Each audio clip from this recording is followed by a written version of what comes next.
Something that's been pissing me off for decades, and you started to see this in. I first noticed it. I don't know when it started, but I first noticed it in with Married with Children and The Simpsons. You started to see this shift in Hollywood away from father figures being respectable in any way. Fathers became pathetic jokes in Hollywood for almost universally. Very few shows had a strong father figure who was respected at all.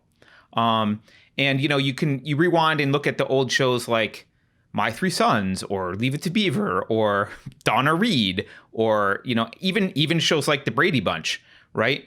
I understand the desire to portray women in roles other than subservient housewives. I get that, although I don't think housewives need to be subservient, and I don't think all dynamics between married couples are the BDSM type of thing that the left seems to think, right? Like people have, areas of agreement and like, well, you be responsible for this and I'll do this and I'll make these decisions and you do that. And like, that's part of a partnership. But anyway, so they vilify housewives a lot. So I'm not trying to vilify housewives, but I understand why they want to have other examples of women.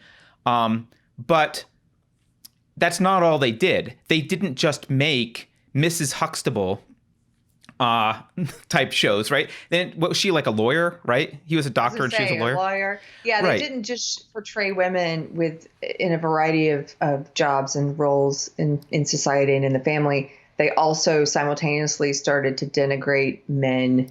Yes. And masculine roles. Yeah. I noticed that. And always, like almost every show after around that time. I mean, there's probably a few exceptions. I'm not a huge like sitcom or television person, but the shows that I'm thinking of, you look at shows like Married with Children. By the way, that dad doesn't deserve respect. He actually, it's not like they denigrate him. It's not like they take someone who is a respectful character and make jokes about him and try and bring him down. They build a character who actually deserves no respect and is worthless. They did similar stuff with Homer. They made him a little bit more sort of lovable sometimes with Homer Simpson. But then they just kind of moved on. And there's been decades of shows where like, this is what we expect. And it has absolutely seeped into culture, where women can talk about their husbands to each other and publicly in diminutive ways. And we're all just supposed to be like, oh, that's a healthy relationship. Oh yeah, those guys are pathetic idiots who couldn't exist without you. Remember when I told you about the woke bookstore here in my small town, and they have a lot of cool stickers that they sell, and I actually bought a couple of them, but I bought, I bought like the Dolly Parton one.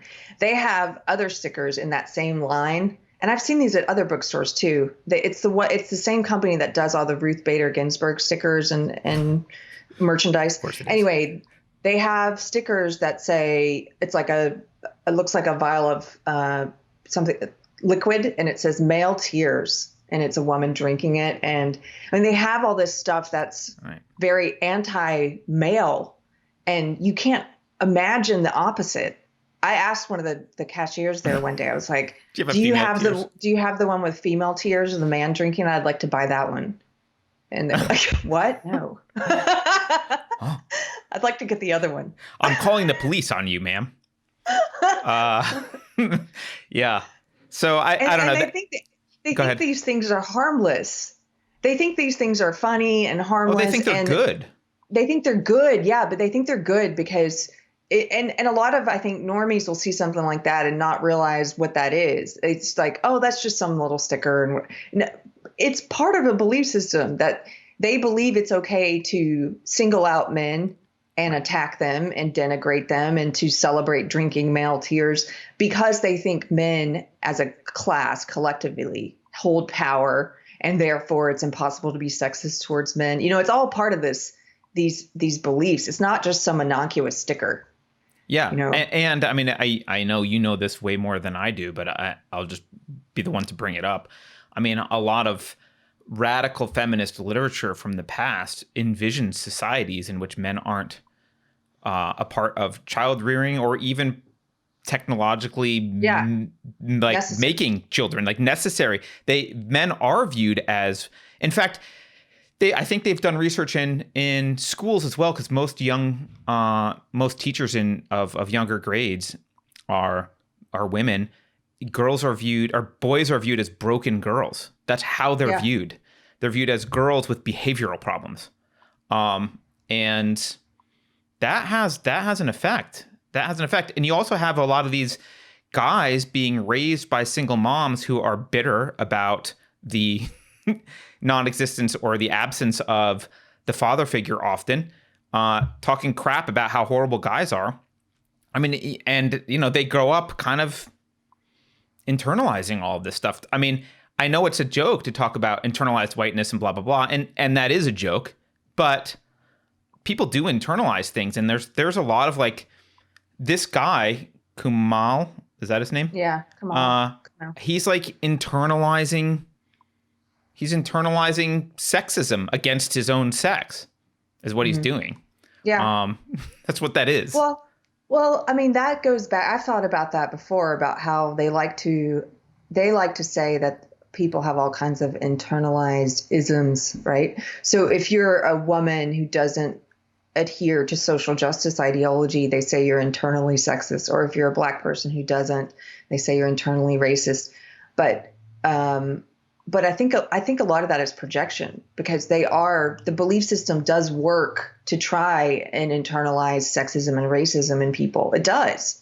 It tries to get you to be a man who denigrates men and masculinity, to be a white person who denigrates white people and whiteness. As always, it's largely about projection with these people, right? So if a black person says something that's not woke, they suddenly have internalized whiteness, which is another way of saying internalized. What they mean is internalized racism against black people. But this is coming from people who have internalized racism against. Yes. I was like, how many white people hate on white people? You've mentioned the story before about a white person moving to Texas saying like, oh, too many white people here, right, Carrie? Yeah. Like they hate on themselves. There is almost nothing more destructive than hating on yourself for attributes over which you have no control.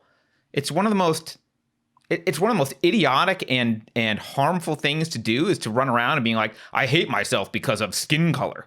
But here we go. I don't know how we got on that, but yeah. Anyway, if you haven't watched our episode on we have an episode on the APA guidelines for boys and men, where they talk about toxic masculinity. We have an episode on that. That's pretty old. And then we interviewed Tom Golden about that as well.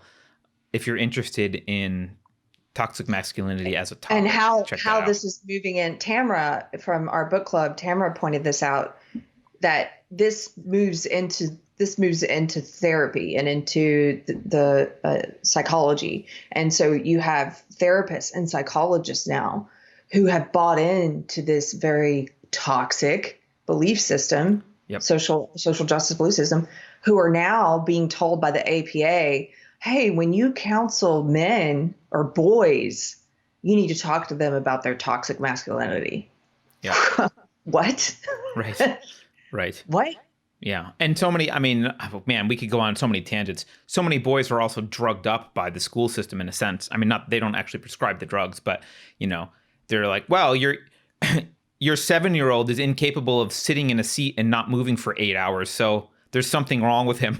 It's like, no, he's normal. Stop giving him drugs.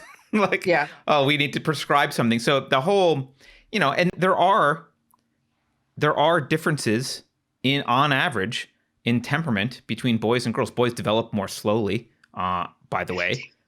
I know that's taboo, but there are differences in temperament. There's differences in average Big Five personality tests, even in adults, and there's differences in development between the kids. So using little girls as the standard and then punishing boys and acting like, well, this is the classroom setup and it works really well, but boys, if you don't fit into this, it's your problem because, why can't you sit there quietly? Boys don't do anything quietly. I don't, Boys don't do anything quietly. Most boys, they just don't. Anyway, I'm gonna stop because I can see that I'm opening Pandora's box and I can just keep ranting.